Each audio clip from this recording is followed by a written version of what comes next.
谭师傅说今天带伤出车，被迫营业。本来今天都没有打算出车的，一醒看手机看到有信息说一车螺纹钢在防尘港拉到崇左天等，主要是拉螺纹钢不用盖篷布，所以就去了。正式拉货来青州，没有把车开回家，把车丢在这里晒了几天。今天也是开小车下来，把小车丢在这里。装货多数都是在青州装，所以把车放在这里也方便。在青州放空到防尘港装货全程60多个公里，感觉每次去装货都是要放空很远，家里附近都很少有一车货出去。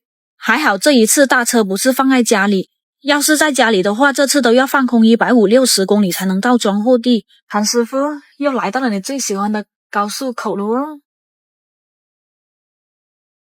什么意思啊？可以过吗？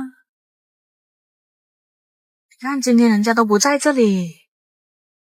经过这里这一次明显的看得出来谭师傅有点失落了，因为没有见到他想见的人。下了高速来加了油再去装货，不然跟上次一样熄火再半路就丢人了。一车货是分3个场地装的，先导航来到最近的一个。是这里吗？是这里吗？直接装车。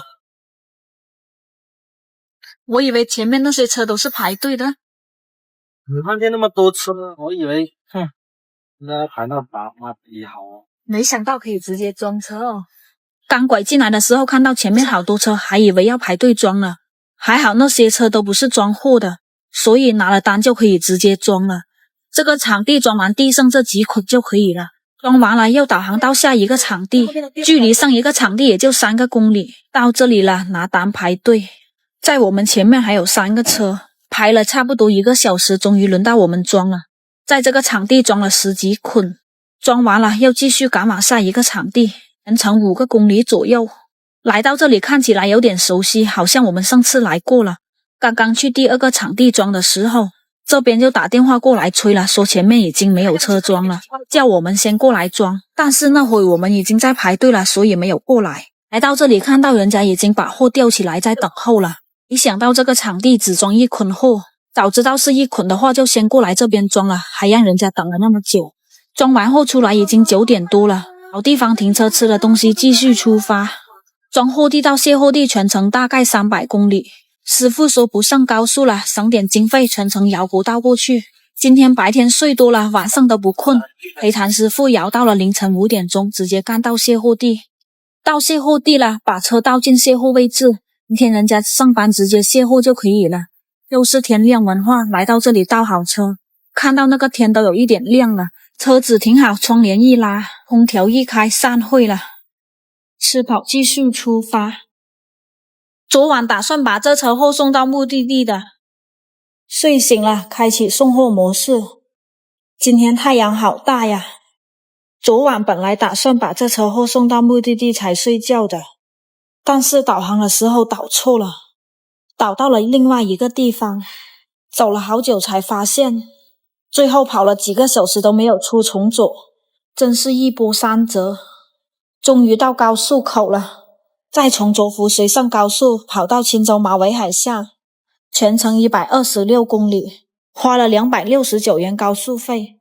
下了高速还有20多公里到卸货地。11点多了，早餐都还没吃，停车找东西吃先。点了2碗猪脚粉，咸菜随便加。吃饱了继续出发。还好刚刚下车的时候没有关空调，现在一上车就好凉快。终于到卸货地了，前面封路了，导航都带不到卸货这里，最后打电话跟货主沟通了好久才知道怎么走。还好中午这里的工作人员不下班，来到这里过了磅就可以直接卸货了。一杯风筝浮沉的从前的面容，已被吹送到天空。我在脚步急促的城市之中，依然一个人生活。我也曾经憧憬过，后来没结果，只能靠一。最近这2趟车烧油太大了，开去给人家看看怎么回事。换了个柴油滤清器，还有节油开关跟挂挡球头。有钱吗？报销。又消费了。顺便去把雨刮器给换了。可以还不行哦。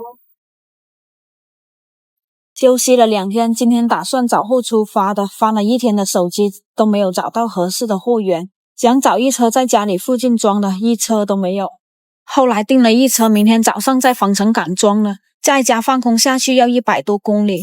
听说装货的时候要排队，我就跟谭师傅说，反正明天他起不了那么早，还不如提前去装货地，今天晚上去那里睡，明天起来就可以直接去装货了。以我对谭师傅的了解，要是不提前去的话，他肯定是起不了那么早的，因为他在家里每天都是睡到下午才起来，晚上都是不用睡的。过来焊一下保险杠。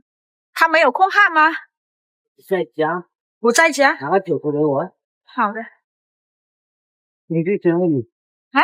工具箱那里。在家2天忘记开车去焊保险杠了，现在要出车了才想起，掉过好多次下来了。